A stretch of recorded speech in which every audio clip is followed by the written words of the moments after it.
to Kids Corner. Today we're going to learn about a man named Job and learn about why he was so sad. It's been a very stressful time, I'm sure, for all of you. You watch television and you see those fires out in California that are destroying homes, and you might be worried, are you going to get coronavirus? Maybe you know somebody who's lost their job and can't afford to pay for rent or food. And those sort of things make you sad. So Job was a man that lived hundreds of years ago. He lived in a land called Uz, which is probably somewhere in the Middle East near where Syria and Israel are today. And he was a very rich man. He had 10 children. He owned 7,000 sheep and 3,000 camels and many oxen and donkeys. And God had blessed him. He believed in God, he prayed to God, and he would burn sacrifices to God for his family. Now, one day Satan said to God, Satan's the devil, the only reason Job follows you and believes in you is you've given him so many possessions. If he didn't have all those possessions, he would curse you. And God told Satan, okay, well, I'll let you test Job and see what happens. And so the devil took away all of Job's possessions in one day. A servant ran up to Job and said, all your oxen and donkeys have been stolen, and the farmhands have been killed. And then right after that, another servant came and said that his 7,000 sheep had been killed by lightning, as well as the shepherds. And then somebody stole all of his camels. And then the worst thing happened ever. A big wind came up, probably like a tornado, and it knocked down the house where his 10 children were eating, and they all died. And this was more than Job could bear. He was devastated by this.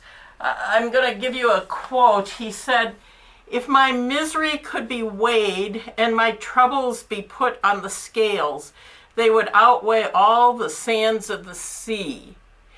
And here's a picture of those scales. You would put what you wanted to weigh in one basket, and then on the other basket you would add known weights, like this is a pound, this is 2 pounds, and when they would balance, then you knew how much your item weighed.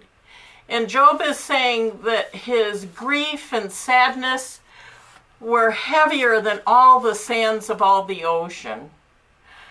Now, Satan was wrong, though. Job didn't curse God. In fact, Satan said, "I came naked from my mother's womb, and I will be naked when I leave. The Lord gave me what I had, and the Lord has taken it away. Praise the name of the Lord." So Job was saying he didn't come into this world with anything, and God blessed him, and it's up to God if he takes it away. But he didn't curse God. And Job had some friends that kept saying to him, "You must have done something really bad to have all this happen to you." And Job started asking God, "What did I do to deserve this?" Well, then God actually spoke to Job. He spoke in a whirlwind, which is like a storm. And he told Job, "You know, I created this world. I made the rain and the lightning, and I control the animals and the stars in the sky. And who are you to question me?" And Job apologized to God for doubting him. And then Job offered sacrifices for his friends. He burned 7 bulls and 7 rams to ask for God's forgiveness. And God blessed Job. He had 10 more children, and he had twice as many animals as he had previously. So when we're down and out and we think that we can't take any more, we have to remember that God's in charge and he promises to take care of us.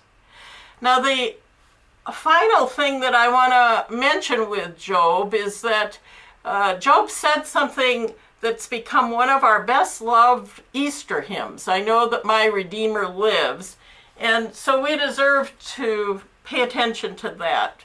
He said, I know that my Redeemer lives, and he will stand upon the earth at last. And after my body has decayed, yet in my body I will see God.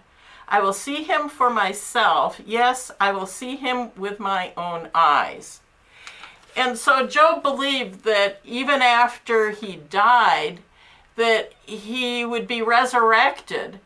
And we believe that this will happen when Jesus comes back. So Job is a good person to learn about because we all have troubles. And you don't forget to pray to God when you have troubles. And I hope you all have a good week.